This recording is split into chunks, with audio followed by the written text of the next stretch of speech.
të rim tek aspekti juridik dhe të merrem me precedentët e gjykatës kushtetuese, të vendimeve që ka dhënë së fundi. Vendimet kryesisht të gjykatave shqiptare kanë qenë ose në favor të qeverisë ose në favor të SPAK-ut, po kryesisht të gjykatës së posaçme kanë qenë pothuajse të gjitha në favor të SPAK-ut. Pothuajse të gjitha në favor të SPAK-ut. Po, pjesërisht. Shikoj. Tani gjykata kushtetuese si ka precedente don? Nga anon është tërësisht e pavarur? Gjykata kushtetuese, për mendimin tim, duhet të shikojë dhe të respektojë kushtetutën. Sepse ajo për të cilën e folëm këtë radhë, të cilën pam atë seancën plenare, më bëri përshtypje dhe prezenca e strukturës posaçme në seancë plenare, ashtu siç nuk ishte dhe gjykata e cila ka nxjerrë vendimin. Dhe pjesa e dhënies së mendimit në gjykatën kushtetuese, mendoj që nuk duhet të ishte pjesë apo palë struktura posaçme apo gjykata, sepse Edi Rama nuk pa diti SPAK-un, nuk u ankua për SPAK-un, nuk u ankua për vendimin, por i kërkoi mendim gjykatës kushtetuese. Dhe kur ka mendim te gjykata kushtetuese nuk ka palë. Dhe këtu u bë një gabim, mund t'i kërkonte gjykata kushtetuese opinion nga presidenti, nga strukturat që jepnin parashtrimet vet, por ajo do i marr në një seancë pa palët, pa atë. Jam bind se argumentat që ka paraqitur mbrojtja e Veliajt në kushtetuese për ty?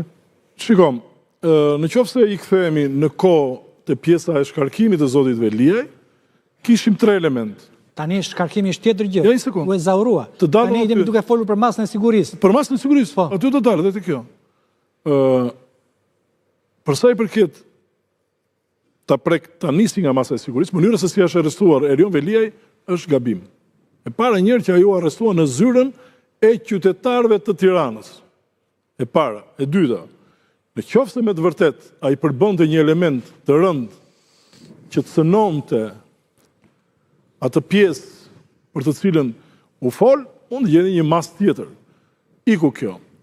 Pjesa tjetër është që gjykata kushtetuese e ka parë shkarkimin e Erion Veliajt jo legjitim dhe masa e sigurisë e cila është dhënë për Erion Veliajin do të jetë po kjo gjykatë, duke qenë se e ktheu në detyrë, kjo gjykatë do ta quajë të paligjshëm arrestimin.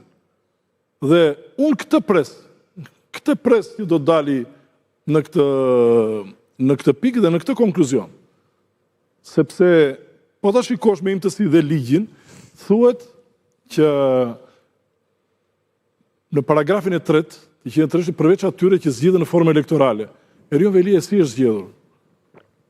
A u zgjodh me votë plebiscitare të qytetarëve të Tiranës dhe mos gëzoi imunitet? Po kjo s'është licencë për të shkelur ligjin. Një sekondë. Dhe nuk është... Edhe njërë, nuk po flasim çfarë ka bërë Erion Veliaj. Pa prekshmëri. Sepse Erion Veliaj në këto kushte që është, për mendimin tim e ka fituar betejën. E ka çuar gjithë pjesën e polemikës tashmë që arriti të godasi një nga personazhet e akuzës, ta çojë të shfuqizojë me pavlefshmëri absolute të dekretit të dekretimit të një prokurori.